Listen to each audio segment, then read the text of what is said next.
ela diz que em um lugar de diferenças, que aceita o outro, que assume e expressa a sua posição e suas vivências dentro de um contexto social e histórico determinado, mas apontando para a possibilidade de realização de espaços imaginários multidimensionais. De acordo com Luna, na performance, o corpo se transforma em lugar de liberdade, para a criação, para reinventar, inclusive, o conceito de gênero. Esse trabalho foi o que ela apresentou aqui no Encontro Hemisférico, Requiem para uma Terra Perdida, de 2012. É uma performance ritual para lembrar os inúmeros assassinatos cometidos na guerra às drogas no México. A performance retrata a violência que muitos cidadãos, inclusive as mulheres, são afetados pela atroz cultura da violência do presidente Calderón, no combate ao narcotráfico, com apoio incondicional dos Estados Unidos. Mais ou menos, por curiosidade, em 6 anos, o país tem um saldo de 70 mil mortos, né, nessa guerra contra as drogas. Então, ela faz toda uma crítica, e toda a performance dela, ela utiliza não só elementos muito teatrais, mas como recurso sonoro e visual, isso é muito forte no trabalho dela, para acentuar, então, esse trabalho de crítica social. O outro trabalho dela é MK603, Action for Performance and E-Maíz, de 2009. A artista aborda a problemática do milho transgênico, produzido por grandes empresas transnacionais como a Monsanto, que vem alterando e colocando em risco a prática milenar dos povos maias, que tem o milho como sustento. As atuais políticas de produção e comércio da semente transgênica, implementadas com aval dos governos, além de contribuir para o empobrecimento dos camponeses mexicanos, provocam uma aceleração da imigração em direção aos Estados Unidos. Nesse solo semi-autobiográfico, proposto por Luna, o corpo funciona como um lugar de resistência, de autorreferencialidade e autorrepresentação, na qual a performer manifesta em cena a força da mulher indígena, mexicana, que, segundo a performer, é a mulher, como muitas em toda a América Latina, que luta não apenas para dar de comer à sua comunidade, mas para manter a crença e a memória cultural de toda a sua gente. Apuntes sobre a Fronteira, de 2009, também, novamente, o tema da mulher indígena e da imigrante, muito forte nesse trabalho, né? A performance sobre uma imigrante que deixa o seu país em busca de uma vida melhor ao atravessar a fronteira. E no novo país, seu corpo de imigrante se tornará vulnerável, marginalizado, invisível, exposto aos abusos e deportações.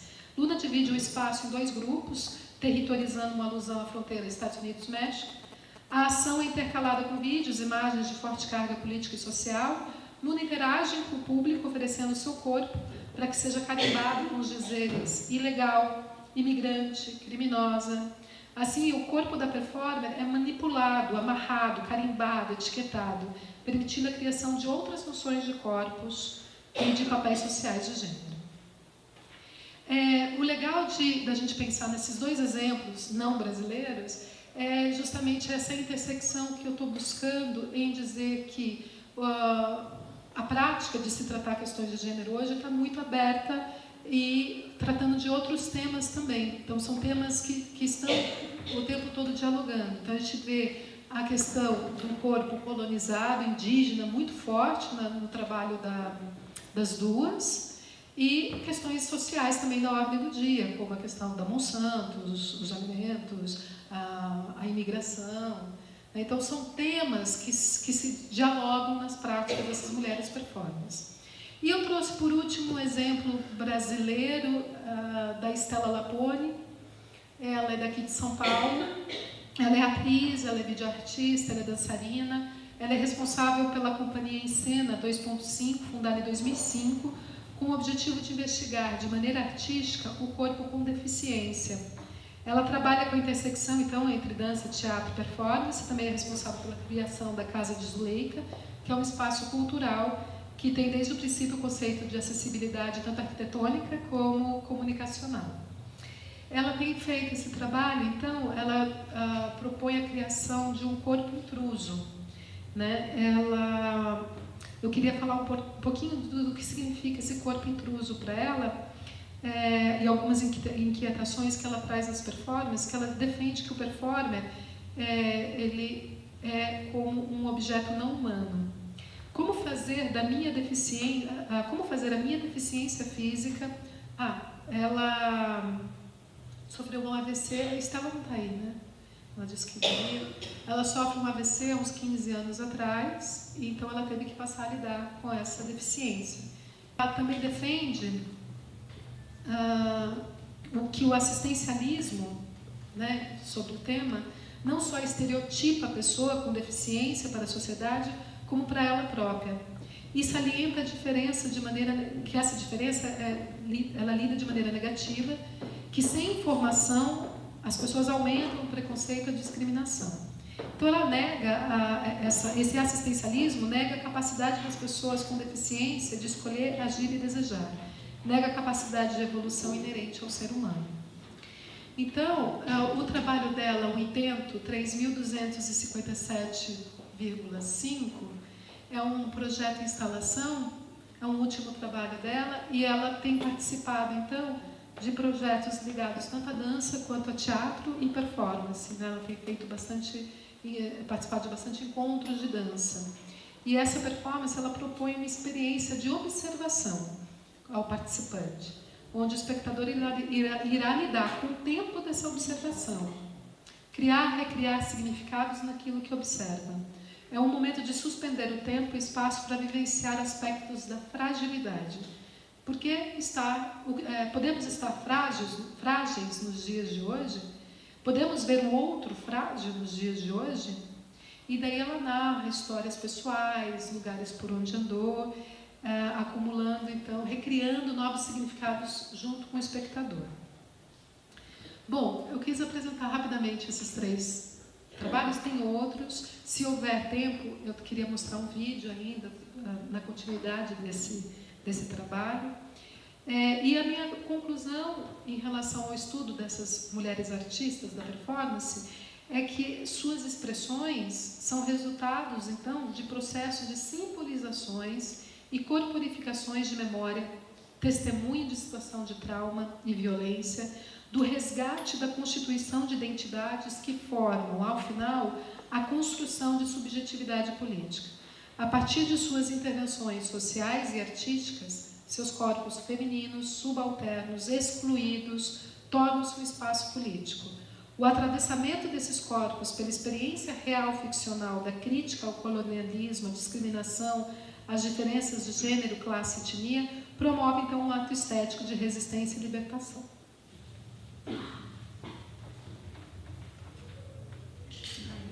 Aí são outros exemplos. Se der tempo, eu posso falar mais um pouquinho de outros exemplos.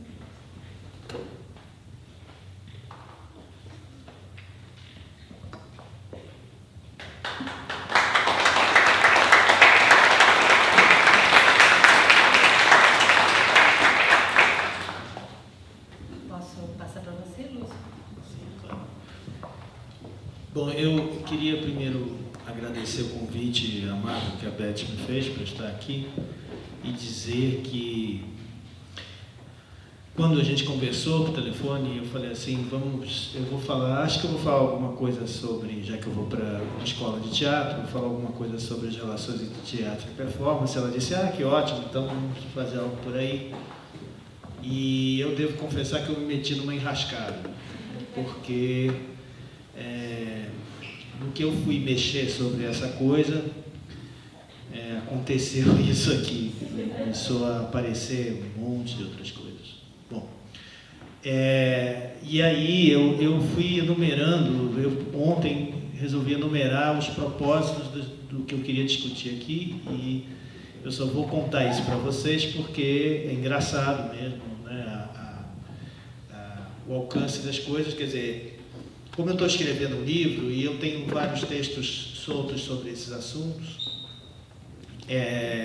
eu estou, de alguma forma, tentando aproveitar essas ocasiões também para reunir coisas que estão dispersas. Então, eu vou falar com vocês aqui coisas que eu já tinha pensado há algum tempo e coisas que eu estou pensando mais recentemente. Algumas que eu dialogo com alguns grandes amigos e colegas, fora os outros diálogos que eu já tive com grandes amigos, alguns estão aqui, inclusive, né? Mas os propósitos eram os seguintes: discutir as transformações do que permanece sendo chamado de teatro no contemporâneo, discutir essa permanência, bem como as formas pelas quais ela se dá. E aí essa parte eu ainda vou falar aqui, porque eu trabalho com algumas das ideias de dois autores que eu vou mencionar depois. Discutir as sugestões que apontam para transformações radicais, como, por exemplo, seria o teatro performativo, da José de Ferral, até a proposta do Rodolfo Vasques aqui, o teatro expandido, a leitura crítica dessas sugestões. Por exemplo, eu retomei um texto que a Silvia Fernandes discute o trabalho do Hans-Tisse Lehmann e faz algumas críticas, faz uma leitura minuciosa. Aliás, eu gostaria de recomendar. Isso está publicado, não sei se ela publicou depois no livro, mas está publicado na revista Humanidade. A leitura crítica dessas sugestões, então, as propostas já existentes no Brasil de superação do dilema do teatro e da crise do teatro, como, por exemplo, a ideia de cena contemporânea do Cohen e a leitura dele feita por Ana Goldenstein, Persona Performática. Tentar demonstrar, como Christophe Charles, tentar demonstrar com Christophe Charles e um insight surgido recentemente durante a banca de mestrado de uma aluna da Psicologia Clínica lá do Núcleo de Estudos da Subjetividade, da PUC, a Karina Jacob, que é uma pessoa de teatro, o quanto talvez o foco do problema deva ser outro. Assinalar pela leitura, de certo modo, oficial, entre aspas, da performance feita por Roselyne Goldberg, o quanto é possível perceber a irreversibilidade do que ela chama de era da performance. Demonstrar que o teatro estático de Metterlink, citado por Lehmann, tem que ver com o experimento de Friedrich Kiesler com o Rossum Universal Robô, que foi uma peça encenada na década de 20, que é mencionado pelo Rodolfo Vasques e também citado por Roselyne Goldberg no seu clássico manual, que é a arte da performance que todo mundo conhece hoje. Por fim, observar que as características da cena contemporânea, que incluem a performance, como notou Cohen em seu livro, podem ser rastreadas também em Lehmann e no Manual de Criação de Guilherme Gomes Penha, o Exercícios para um Artista Rebelde, que é o 11º livro do Gomes Penha, que ele se queixou de que, apesar desses 11 livros publicados dele e das diversas vezes que ele veio ao Brasil, ainda não tem nenhum livro dele traduzido. Então tem um pessoal da Pocha Nostra tentando fazer esse movimento. Num segundo movimento, busca essa estratégia de desviar das definições através da pergunta do denominador comum, ou seja, quem fixa o consenso sobre os nomes: teatro, dança, performance, artes visuais, música, ou ainda o que queremos dizer quando usamos esses nomes. O que temos chamado de teatro, na história do teatro brasileiro, vem ignorando, mas ultimamente isso mudou, e isso foi uma coisa que foi assinalada pelo principal biógrafo dele, ignorou o teatro da experiência do Flávio de Carvalho, que hoje vem sendo aos poucos recuperado. Então, vocês vejam que, naturalmente, eu não vou falar dessa montoeira de coisas aqui, né? Isso, na realidade, é uma pesquisa. Eu me dei conta, inclusive, que, na verdade, eu estava montando um projeto de pesquisa para uma coisa que seria muito longa. Talvez isso, com um pouco de esforço de síntese, eu reduza isso para um texto grande, mas o que eu vou falar com vocês aqui são algumas informações desencontradas sobre isso, que é essa zona de proximidade, que no nosso caso, no caso brasileiro, é mais intensa do que acontece de ser em outros países do mundo. E eu digo isso em relação à performance. Discutindo essa questão das multidões hoje, para começar, claro, Toni Negri e todos esses outros autores que trabalham com essas questões, e aí as ideias da Beatriz Preciado também entraram no jogo. Bom, então, feito o convite, eu queria comentar com vocês. Bom, primeiro eu queria mostrar para vocês um documento histórico.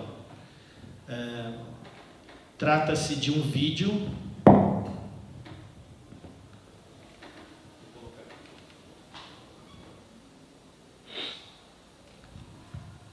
Eu vou avançar o vídeo para o trecho que me interessa, que não é aqui, um pouquinho mais adiante. Esse vídeo se passa... só baixa um pouquinho, por favor, o som agora para eu explicar. Essa cena que vocês estão vendo é do início da década de 80, Luiz Fernando vai lembrar dessas coisas, na Pinacoteca de São Paulo, onde hoje está o Tino Segal, lá, a obra do Tino Segal, ou seja, uma obra de performance de artes visuais. As pessoas normalmente entram lá, não vem ninguém, de repente alguém te aborda, canta uma música, coisa assim. Nesse mesmo espaço havia, naquela época, um teatro de arena, onde aconteciam performances. Isso que vocês estão vendo não é a performance, mas o pessoal esperando pela performance. Como era um negócio muito informal, e estava demorando muito a começar, o pessoal tomou conta do palco. E isso era o concerto para luvas de boxe do Aguilar, quando ainda ele estava produzindo o que ele depois chamou da banda pré-formática, ou seja, antes dele fazer a banda performática. Esse concerto para luva de boxe foi anunciado e as pessoas foram lá assistir a apresentação. Finalmente os artistas chegaram, então foi pedido gentilmente que as pessoas liberassem o palco para eles poderem entrar. E aqui em cima tem uma palavra pendurada. Já adianto para vocês que a palavra arte, né, feita com letras de isopor, depois vai ser destruída ao longo da apresentação. Essa é a entrada do Aguilar com as luvas de boxe. O que ele vai fazer vai ser tocar o piano com as luvas de boxe. Tem um instrumento aqui que era uma novidade ainda na época, não por esse equipamento em si, mas pelo que estava ligado a ele. Vocês viram que aí tem uma televisão, e nessa televisão estava conectado um aparelho, que na época era um aparelho caríssimo, que chamava-se videocassete, e ele estava transmitindo nesse momento umas imagens nessa televisão. Quem passou aqui, ainda jovenzinho, que a gente vai ter muita saudade dele, nos deixou no ano passado, o Alberto Massicano, que se senta lá no cantinho e começa a tocar a sua cítara. E aí outros participantes, uma violinista que eu não tenho informação do nome dela, que se põe a posto junto com o Aguilar para acompanhá-lo nesse número musical. E depois entrarão mais 2 outros participantes do concerto, que tocarão um instrumento, que vocês vão ver que é um instrumento um tanto imprevisível. O primeiro participante é esse que acabou de entrar, o segundo esse aqui.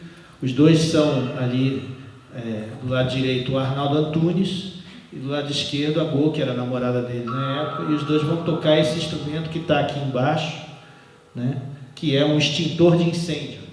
Eles têm uma partitura, eles vão tocar um extintor de incêndio. Então, vocês já podem imaginar o que vai acontecer, né? No decorrer do evento, as coisas vão piorando, na verdade. Isso que vocês estão vendo são imagens de uma performance que atraía a gente para um lugar que, se não tivesse essas performances, talvez as pessoas não fossem lá. E foi responsável, durante certa época, para fazer com que esse lugar fosse um lugar que tivesse atratividade. Essa arena foi construída para ter atrações. Depois, com a reforma da Pinacoteca, hoje esse auditório fica exatamente embaixo do octaedro, mas ele era uma arena montada dentro do próprio octaedro. E as pessoas acorriam para ver performances nesse espaço, e tinha sempre, periodicamente, tinha apresentações de performance lá, o que garantia um movimento também na região, já naquela época em estado de degradação, dali do Parque da Luz e da Pinacoteca de São Paulo. Imagens como essas foram recuperadas por uma exposição que aconteceu uns 2 anos atrás, lá mesmo na Pinacoteca, quando pesquisadores da própria Pinacoteca descobriram que a Pinacoteca tinha farta documentação sobre a performance em São Paulo e sobre a performance na própria Pinacoteca, né? Essa documentação foi recolhida e os produtores da exposição entraram em contato com os artistas que costumavam frequentar ali a Pinacoteca. Otávio Donassi, o José Roberto Aguilar, o Dinilson Júnior, que também nos deixou há pouco tempo, o Grupo 3 Nós 3, o Theo Werneck, o Gilson, enfim, vários desses artistas que compareciam regularmente lá e que acorriam ao chamado de fazer performance lá, porque era uma oportunidade para o artista dele mostrar o seu trabalho e, ao mesmo tempo, não rolava muito dinheiro, nada disso, mas era uma oportunidade de ao mesmo tempo também produzir um agito numa ambiência que foi descrita pelo Cohen no Performance como Linguagem, que acabou formando o grande panorama da performance em São Paulo nos anos 80. Muita gente fala sobre performance como linguagem, sobre o livro Performance como Linguagem, sem levar em consideração que se trata, na verdade, quase de uma reportagem sobre esse período da história de São Paulo e sobre o período da performance, feita por alguém que era da área de artes cênicas e que se interessou, a despeito, inclusive, das preferências da própria escola onde estava e tal, e enfrentou e buscou essa investigação para, como ele dizia, para tentar de alguma maneira responder onde que haveria alguma coisa mais interessante que não fosse somente o teatro brechtiano, onde mais poderia, isso é a palavra dele, mais ou menos, ele diz mais ou menos assim, né? Será que não existiria a caretice além, não seria possível fugir da caretice além do teatro brechtiano, não haveria outra coisa? E aí ele vai, então, fazer esse percurso, que também ele foi coadjuvante desse percurso, porque se vocês olharem lá no apêndice do livro, vocês vão ver lá, por exemplo, a menção às 14 noites de performance que aconteceram no Sesc Pompeia, não é? E levaram talvez 14 anos ou muito mais, talvez 30 anos, para que o Sesc Pompeia agora volte a acordar para o fato de que no início dos anos 80, um dos programadores, que era o Cohen, fez esse evento 14 noites de performance direta. Era nessa época bacana para a performance, mas também que difamou muito a performance, que aconteceu esse evento aqui. Eu vou avançar um pouquinho para vocês verem, que é longo, né? O que foi acontecendo no decorrer do tempo lá, né? Aqui ainda está um pouquinho mais para diante. Acho que tem que ir mais para cá.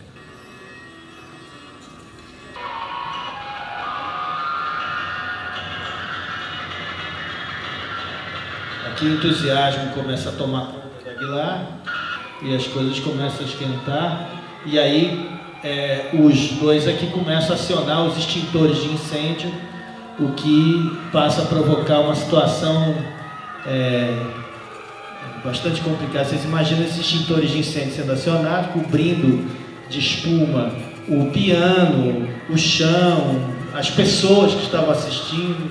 Então, depois de um certo momento, as pessoas começaram a desistir, né, e sair ou se afastar. Quer dizer, desistir, as pessoas não desistiam, mas começaram a se afastar para o lado para ver o que ia acontecer, e a coisa foi virando uma tremenda confusão, até chegar a um ponto que ninguém nem conseguia enxergar onde estava, né? A plateia começa a participar animadamente, né? Já estava participando, começa a participar animadamente, já estava participando desde que começou, né? Porque alguns invadiram o palco, ficaram brincando, tocando bife no piano e tal.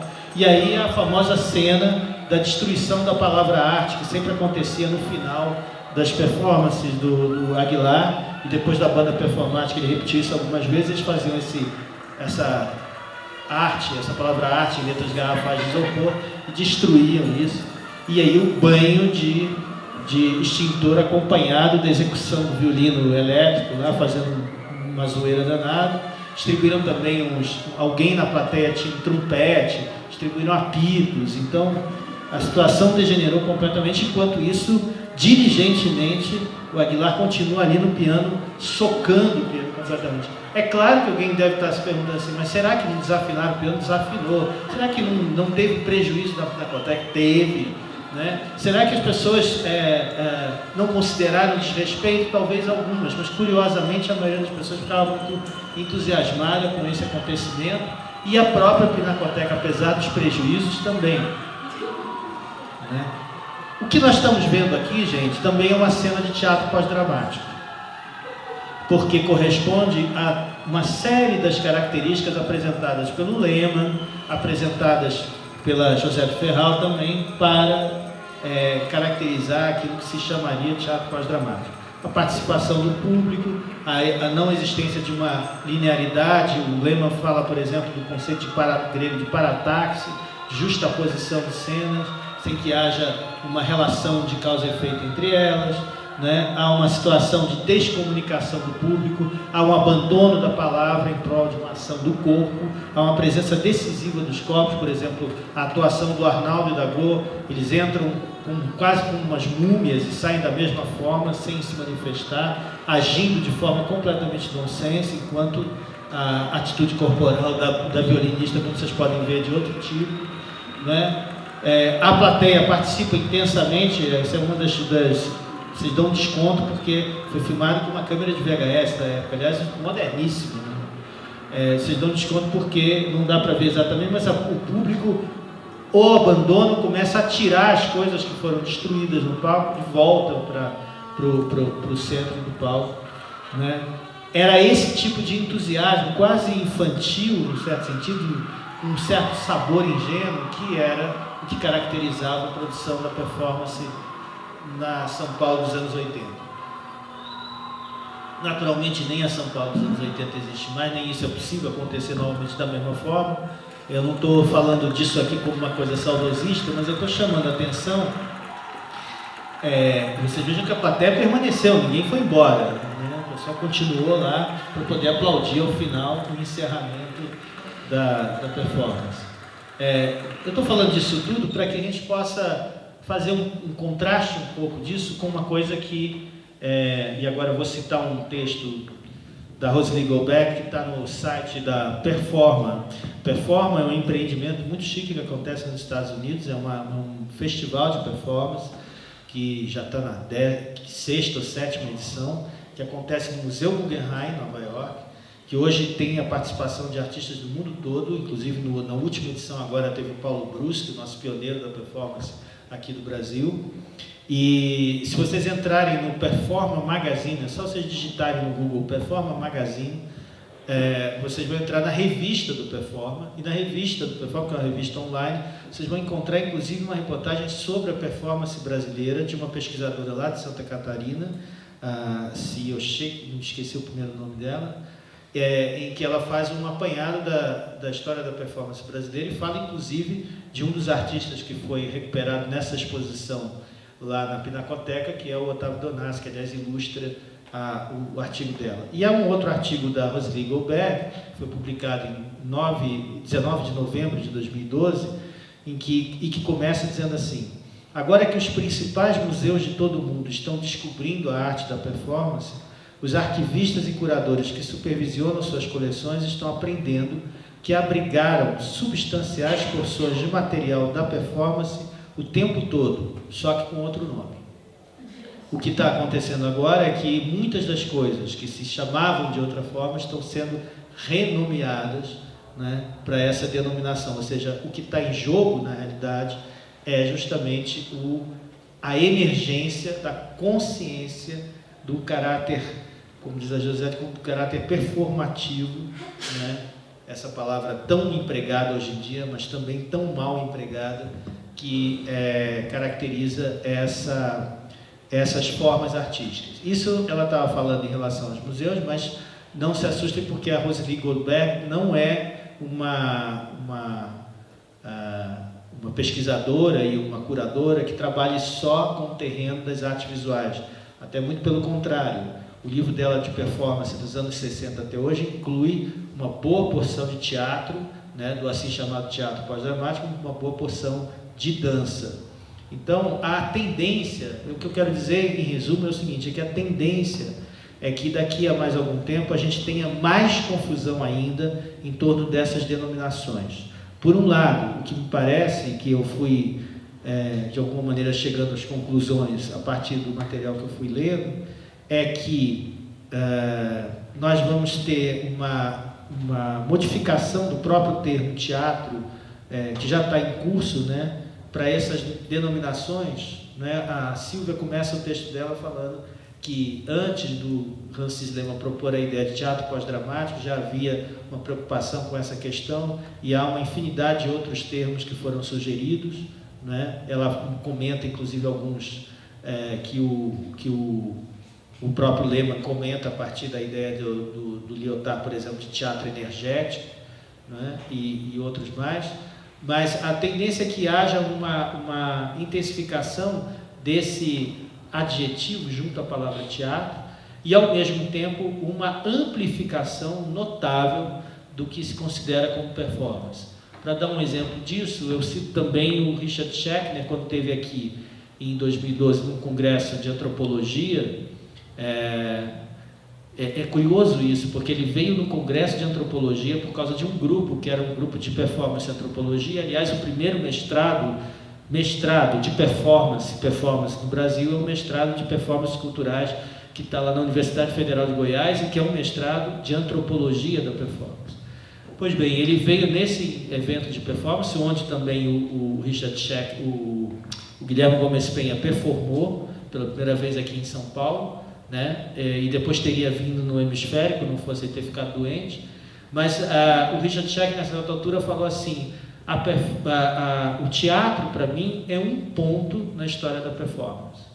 O que caracteriza muito a visão, que é a visão do Performance Studies, que é essa visão ampla da noção de performance, que engloba muitas coisas que a gente conhece hoje com outros nomes. Então, há por um lado isso, por outro lado uma expansão extraordinária desse termo, performance, por todos os lados, e sobretudo de um outro termo que tem funcionado muitas vezes como substitutivo, quando as pessoas não querem falar a palavra performance, falam performatividade, e aí parece que você está falando de alguma outra coisa, né? E um certo recolhimento, né? E até uma certa vergonha de se mencionar uma forma tradicional de teatro, que, no entanto, tem muito que ver com a performance nas suas formas populares. Aí eu vou, até agora eu falei um pouco de improviso, mas eu vou ler um trechinho aqui, que é uma das coisas que eu andei escrevendo sobre esse assunto, comentando um outro texto, um livro sobre performance, produzido por uma autora que está ligada à área de teatro. E eu começo contando, imaginando uma determinada situação. Nesses dias de proibição terminante ao cigarro, um homem, dentro de um teatro, sentado ao lado de vários outros espectadores, um homem como todos os outros, acende um cigarro.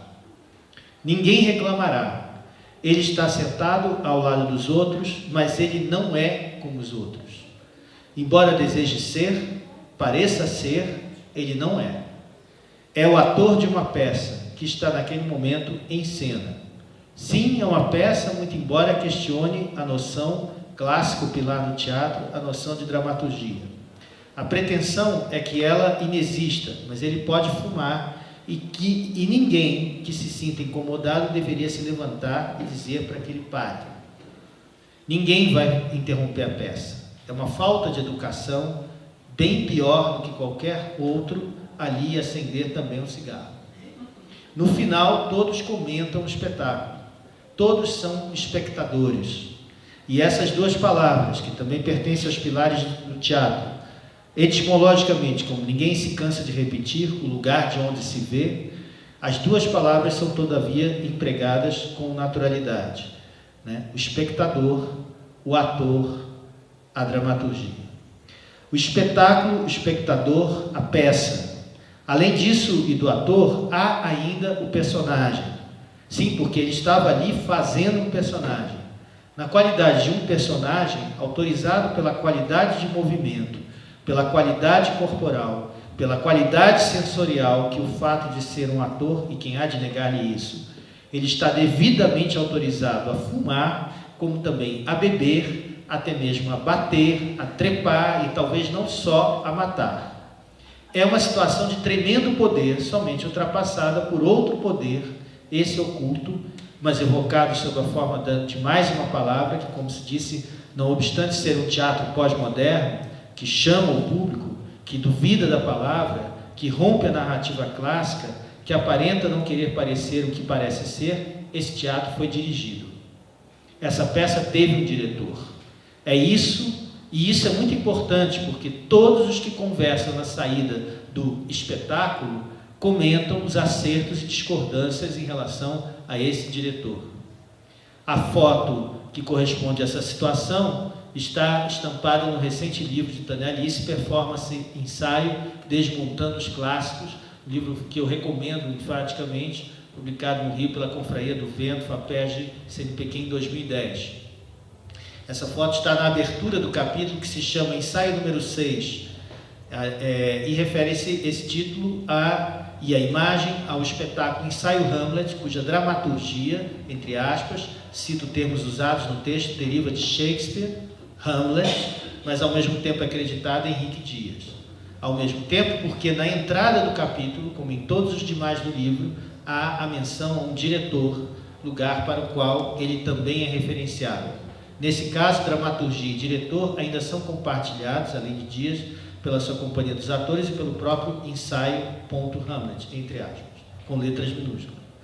Por que cobrar coerência quando se vive numa circunstância que a própria Tânia Alice descreve brilhantemente ao longo do seu livro como pós-modernista, para seguir a distinção por ela mesma proposta a partir de Eduardo Coutinho entre pós-modernidade como projeto geral e pós-modernismo como estilo estético. Essa é uma distinção que ela faz no livro.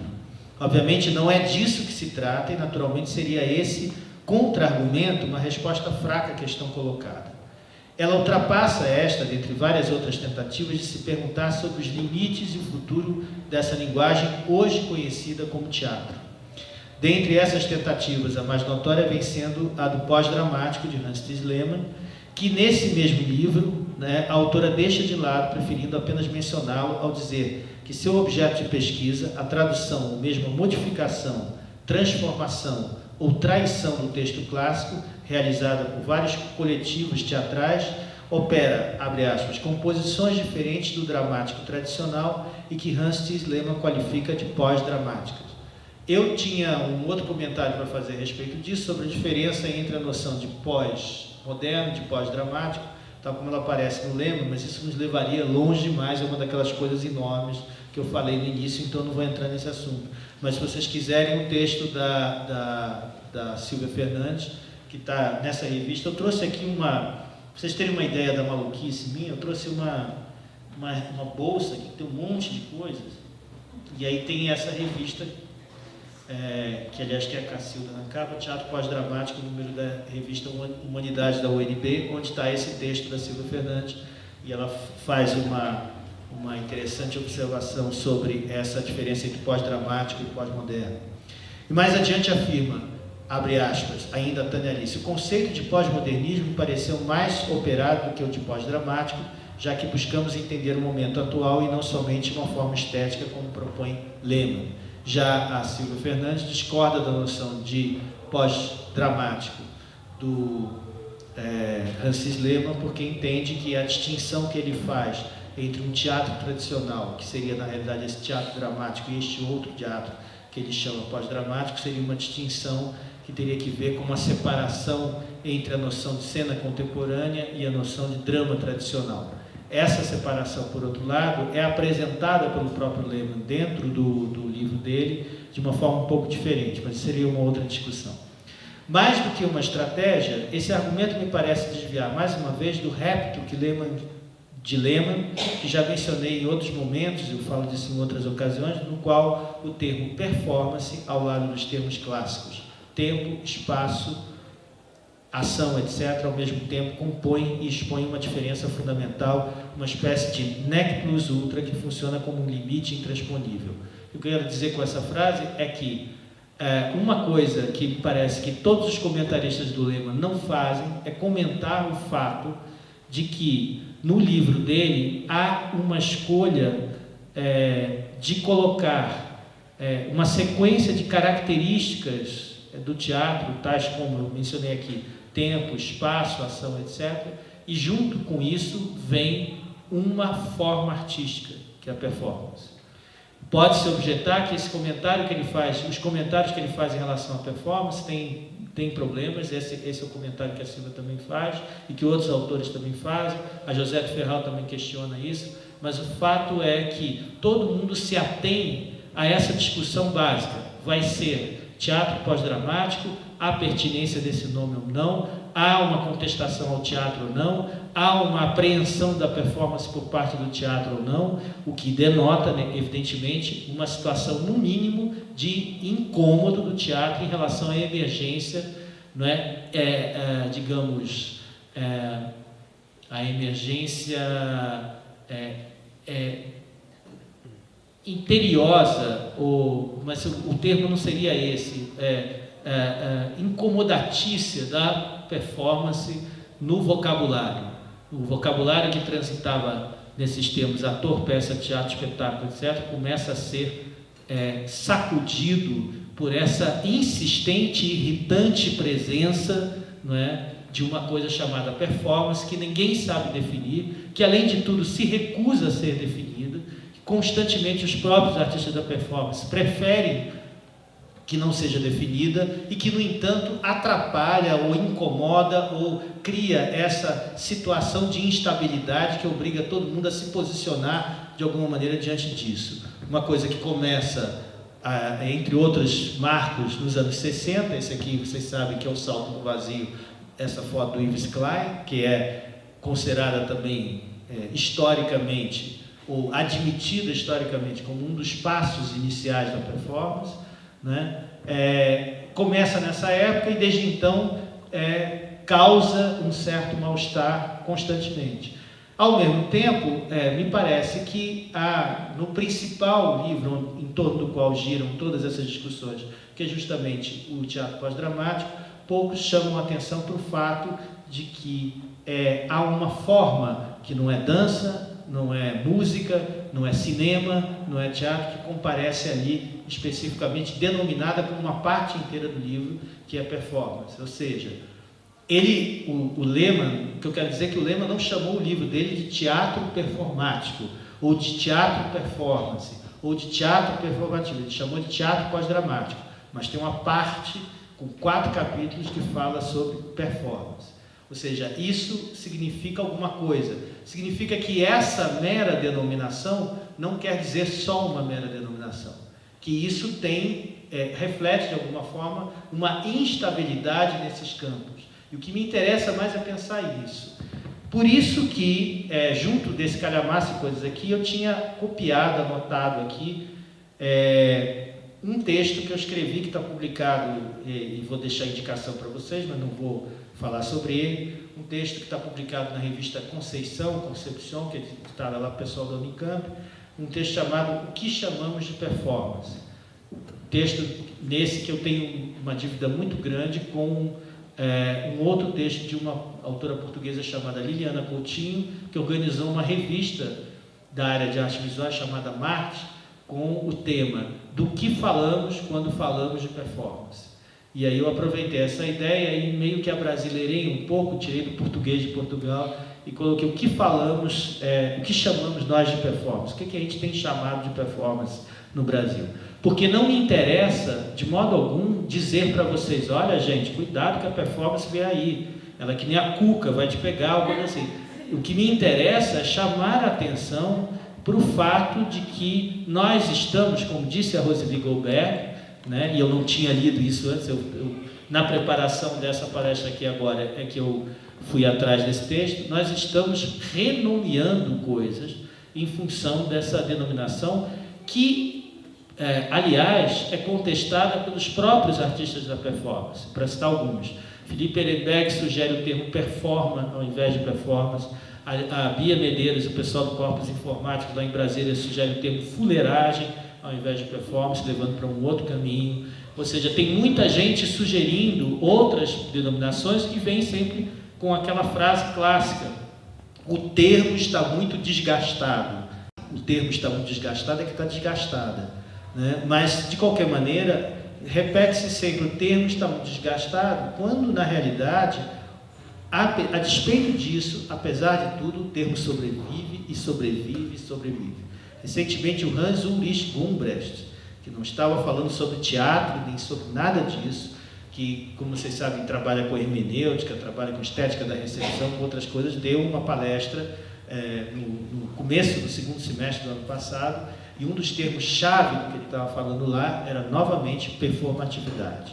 Como é que essa palavrinha aqui, na ideia do Austin, admiravelmente apresentada pelo Juan, né, o nosso saudoso Juan, lá no Instituto Hemisférico, a palavra performatividade, que foi inventada pelo linguista John Langston Huston para falar daquelas expressões verbais que fazem as coisas acontecer, né? Como, por exemplo, eu poderia fazer alguma coisa acontecer agora se eu dissesse assim, olha, está pegando fogo ali, e todo mundo começasse a levantar. Quer dizer, uma frase que faz uma coisa acontecer, como eu vos declaro, marido e mulher, etc., como é que esta ideia, que foi tão contestada depois de uma polêmica famosa com Derrida, ela conseguiu sobreviver, atravessar os anos. Como é que, como disse um amigo meu de teatro anos atrás, eu assisti essas coisas de body art lá nos anos 70 e tal, né? E falava disso como uma coisa que ficou lá distante, que pertence à história,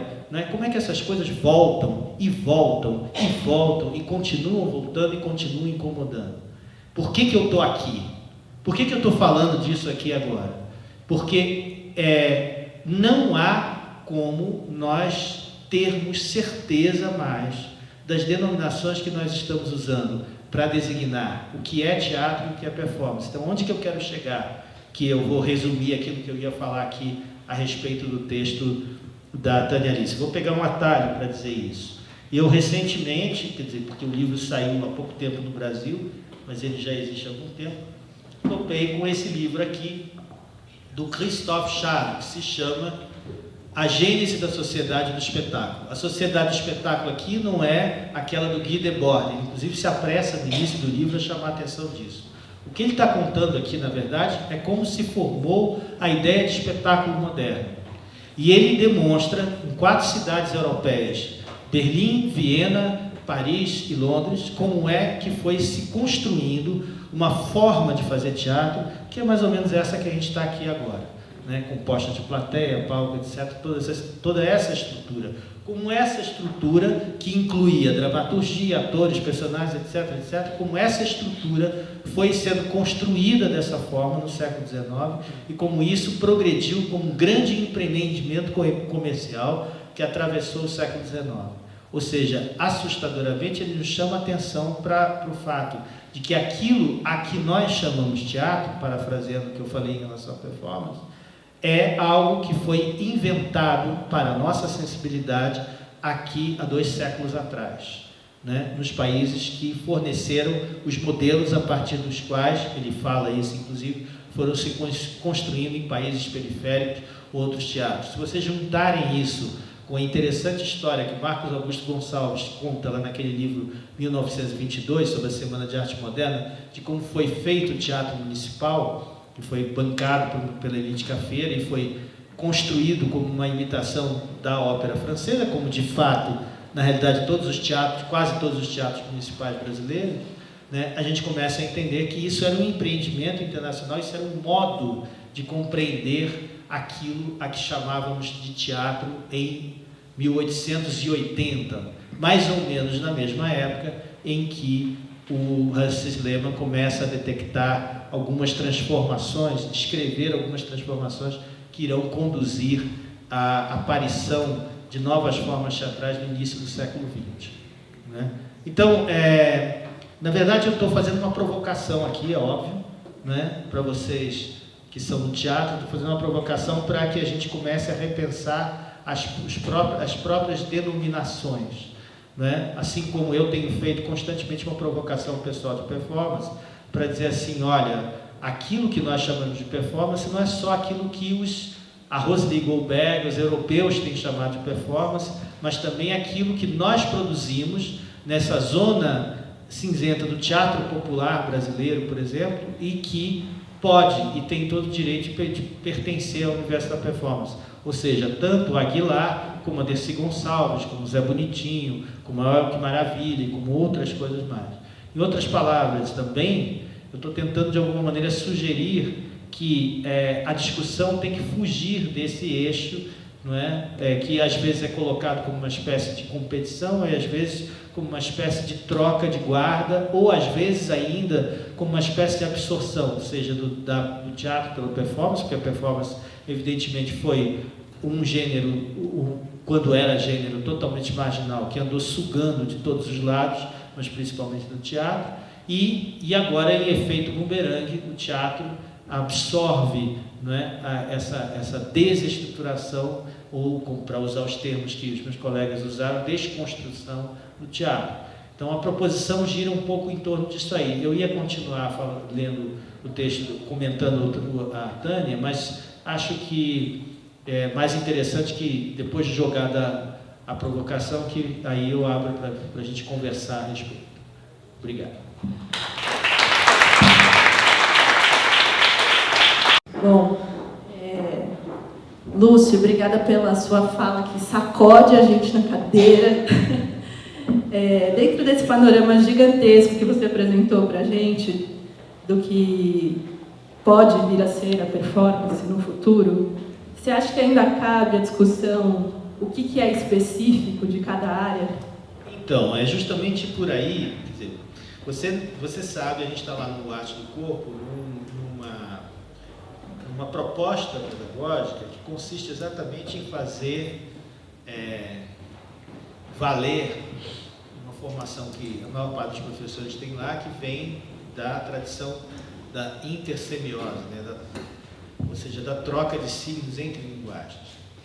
E essa questão, às vezes, quando é colocada assim, simplesmente nesses termos, pode acabar se convertendo num falso problema, porque na realidade não é exatamente a questão da troca, da contaminação entre linguagens. A contaminação evidentemente acontecerá e nós somos a prova disso aqui, né? Isso não está acontecendo à toa e a incidência com que o termo aparece, obrigando inclusive os teóricos do teatro, que tradicionalmente não tratavam desse assunto, a tratar e a se manifestar a respeito disso, né, demonstra que isso é alguma coisa que se passa. Eu tinha aqui uma estatística, por exemplo, de um dos alunos nossos, numa disciplina que eu dou chamada Tópicos Avançados de Performance. A gente faz pesquisas sobre a performance, a história da performance no Brasil, que ela está muito mal escrita, muito confusa. Tem algumas pessoas que escreveram, mas o processo ainda está inicial nisso aí. E aí, um dos alunos lá, que é de teatro, fez uma pesquisa no fomento da aparição do termo performance, e ele chegou a algumas conclusões curiosas. Por exemplo, ele pesquisou um universo de 154 projetos, e desses 25 projetos parecem se relacionar com performance. A palavra performance e performer aparece 19 vezes, e ele diz que ela venceu já a palavra intervenção, que aparece mais 9 vezes. Então, a taxa de incidência disso vai aumentando cada vez mais. Então, eu acho que não sei se faz sentido falar nesses termos. Por outro lado, não é possível você dizer, quer dizer, quando você fala isso, quando você abandona o raciocínio das ontologias, quer dizer, você não acredita mais que exista, e a performance de cara já vem dentro de um universo de pensamento que abandona isso, quando você já parte do princípio de que não existe um eidos da coisa, uma coisa central que seria aquilo que caracteriza aquela linguagem, né? E você trabalha com o conceito, portanto, expandido de linguagem, suscetível, inclusive, ao questionamento da própria noção de linguagem. Quando você trabalha com essa ideia, você já não busca mais isso, mas, ao mesmo tempo, é absolutamente inevitável que você considere a presença disso, para deslocar um pouquinho um termo que é compartilhado pelo teatro, pela performance, em sentidos um pouco diferentes. Existe uma presença desta nova linguagem, e existe uma presença problemática dela, porque ela avança sem que necessariamente ela tenha conquistado esse território. Ao contrário, ela avança insistindo numa situação de marginalidade em relação ao território dominante. É como se, de repente, você tivesse uma espécie de bactéria ou organismo que não estava previsto no sistema e começa a crescer cada vez mais e interfere no funcionamento a ponto de todas as outras partes desse sistema começarem a ter que se haver com essa situação. Me desculpe a metáfora meio careca, meio cientificista e tal, mas enfim, é algo mais ou menos assim. Ou seja, o que eu quero dizer é que a existência da performance, a existência não do ponto de vista ontológico, mas do ponto de vista de uma possibilidade de acontecimento, o acontecimento performance tem sobrevivido a despeito de tudo que se possa dizer em contrário sobre a existência desse mesmo acontecimento.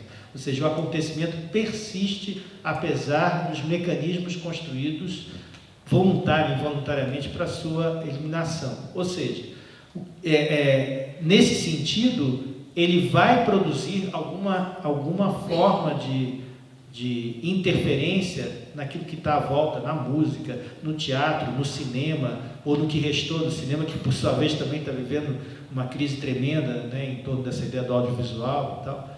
Ou seja, ele não só tem produzido e não é só a performance e algumas outras formas artísticas contemporâneas têm produzido uma desestabilização de noções clássicas. No cinema, por exemplo, o cinema ao vivo tem remexido muito com a ideia de construção do cinema tradicional. E isso tem afetado até autores como, por exemplo, o Peter Greenaway, que em alguns festivais de vídeo Brasil atrás aí, veio ao Brasil para apresentar um tipo de interface que eu pessoalmente nem gostei muito, mas era, enfim, em que ele realizava o filme no momento em que ele, com materiais já pré-filmados, mas ele fazia a combinação das cenas no momento de tempo real, digamos assim, ao vivo. Né? Ou seja, claro que não faz mais sentido você pensar em separações entre teatro, dança e performance, mas também não faz sentido você pensar que então, em determinado momento, tudo vai virar tudo. Não é? É isso que eu quero dizer, porque existe uma inegável e incomodatícia, insisto nisso, presença da performance que não se subsume, ou que não se resume, e que resiste bravamente a ser sugada para dentro da música, para dentro da dança, para dentro do teatro, e ao mesmo tempo tem sido esta manifestação de arte ao vivo que tem produzido renovações, de algum modo, na discussão em torno do teatro, da dança, da performance, assim por diante. Diga. Eu te respondi, não? Eu queria perguntar, como a gente tinha falado, dessa lacuna que tem, vamos supor, do Tino Sehgal, que no meio do audiovisual ele é tão, das artes visuais, ele é tão conhecido, e no teatro a gente estava conversando um pouquinho sobre isso, mas eu acho que é um outro problema aí é um problema brasileiro. Eu estou ficando um pouco convencido disso. Por exemplo, Violeta Luna, né, que você mencionou aqui, essa performance da Violeta Luna do Milho Transgênico, eu assisti ela em Bogotá, no Instituto Hemisférico, em 2009. É o tipo da ação artística que teria tudo que ver conosco e deveria já estar sendo apresentada no Brasil naquela época, ou talvez até antes, desde o momento que a Regina Galindo fez esse trabalho. Ao mesmo tempo, eu tenho... A Regina Galindo não, a Violeta Luna. Ao mesmo tempo, eu tenho um certo incômodo que eu não tenho com a Regina Galindo, talvez seja por isso que eu falei, né, com o trabalho da Violeta Luna, em específico, não dela junto com a Ponte Nostra, mas no trabalho dela específico, um certo incômodo no sentido de que eu farejo ali naquela situação alguns dos recursos cênicos que foram empregados por um certo teatro de cunho engagé dos anos 60 e 70, mas sobretudo dos anos 60 no Brasil.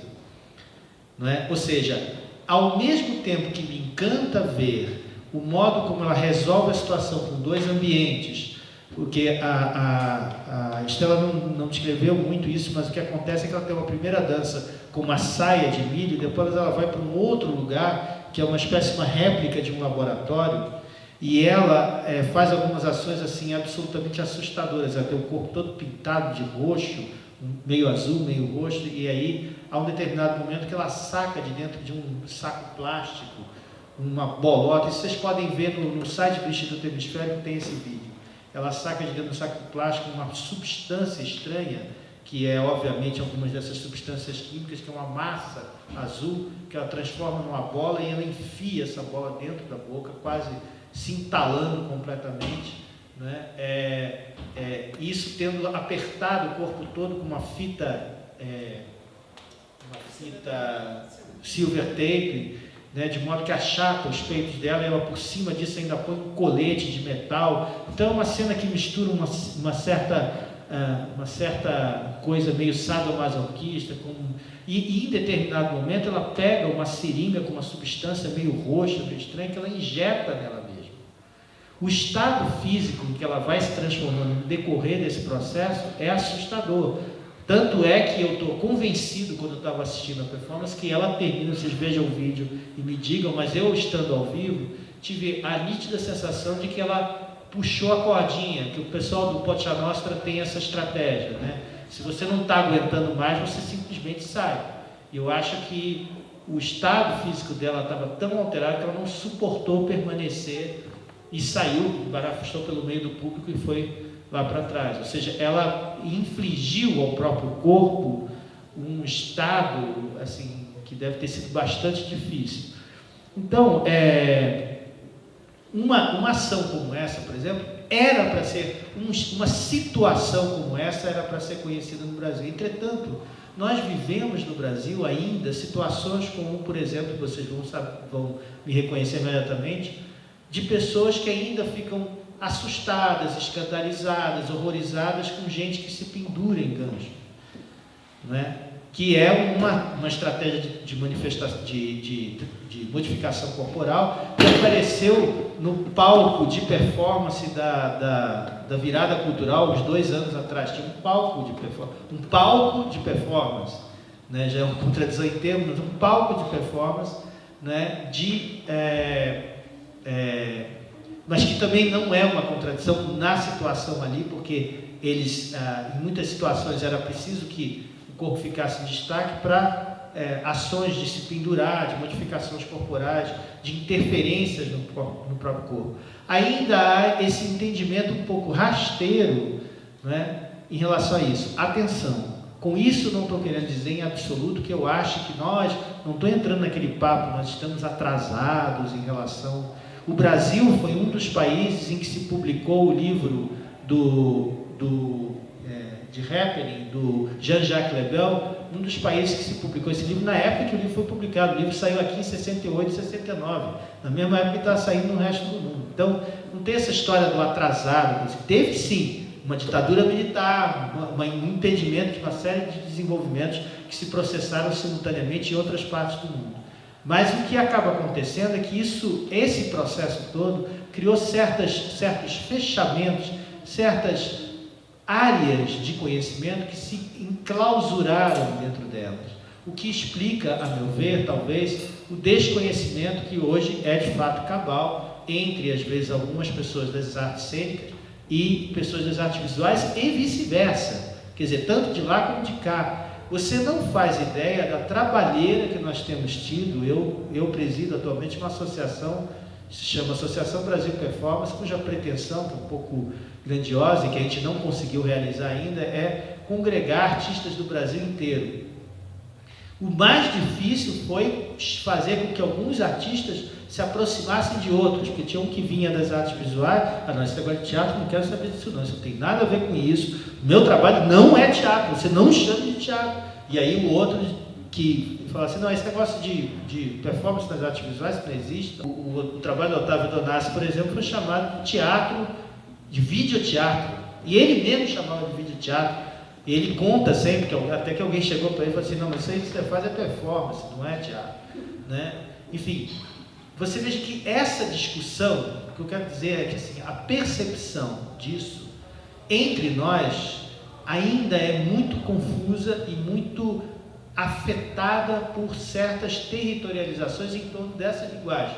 Eu digo artes visuais, eu digo música, eu digo teatro. Por exemplo, dos maiores acontecimentos para a história da performance brasileira foi aquela série aquele período da Universidade de Brasília, entre, se não me engano, 62 e 65, em que o maestro Cláudio Santoro esteve à frente do departamento de música lá e que ele chamou artistas da música aqui de São Paulo para fazerem, que naquela época era uma novidade, uma música que requeria, que era uma música aleatória, que requeria a presença do músico em cena executando certas ações. Então era uma música feita com alguém que barbeava, o Damiano Cosella barbeando, se isso era música, rasgando, claro que isso vinha do John Cage, né? Dos eventos sem título e tudo mais, rasgando jornais, etc.